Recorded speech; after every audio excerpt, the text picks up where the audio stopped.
Laure has lived in the UK for more than 30 years. She's got a British husband and one of her 2 children were born here.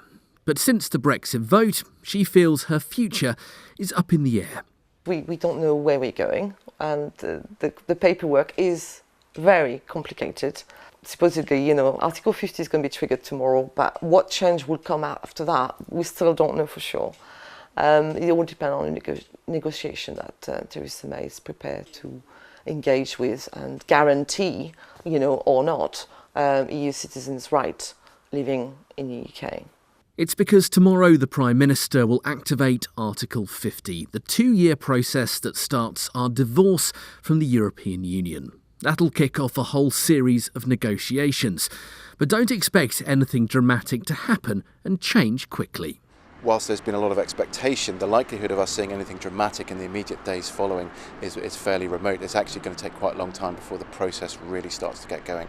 It's enormously complex, and that's the thing. There is no quick fix, whatever politicians may say, particularly those who've been campaigning hard for Brexit. It's not a simple, straightforward process, and to say that it is it's misleading, to say the nicest way of putting it. So what does Norfolk need to see from Brexit? Well, the Chamber of Commerce have put out a list of 5 key things they'd like to see. Firstly, a business voice around the table at negotiations. They want tariffs to stay as low as possible to help exporters. They want product standards to stay aligned with Europe. They want to see any funding that we've been getting from Europe matched under a new system. And lastly, when it comes to jobs, they want EU workers here to be guaranteed to be able to stay, and also a simple system to help with seasonal workers. Unemployment is very low in this area, and therefore you need those extra influx of people, at certain times of the year in order to make the companies work. And if they can't grow and they can't expand and they can't bring the economy of Norfolk up unless they can employ those people. Back in June, it was certainly a tight vote, split 52 to 48%.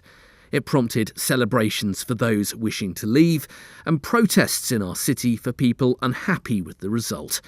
But the people of Norwich still seem to be split. I think we'll do really well. I think we're a very strong country. I believe that withdrawing from the European Union will endanger my ability to travel freely throughout Europe. They painted a picture of gloom and doom, and it's quite the opposite. So for people like Laure, she feels left in limbo, and without a firm deal to guarantee her right to stay here permanently, she says many others like her feel like a bargaining chip. Every time I come back to this country, I would be living here legally only for 3 months. But once I've passed those 3 months, my status will be living here unlawfully, So this is what's completely crazy.